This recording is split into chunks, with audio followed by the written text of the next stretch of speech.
Hello, friends. Welcome to Creative Medicine.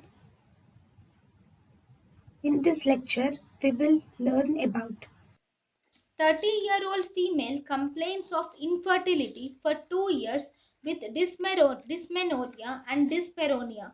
On bimanual examination, her uterus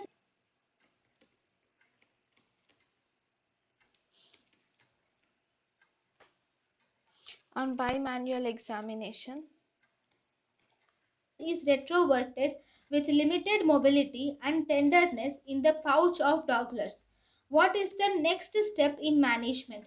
The next step is we should perform transvaginal ultrasonography, because here the patient has dysmenorrhea, dyspareunia, her uterus is retroverted with little limited mobility and tenderness in the pouch of Douglas. So definitely all these will point towards all these will point towards endometriosis.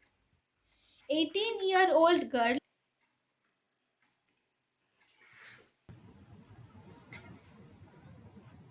thank you and thank you for watching.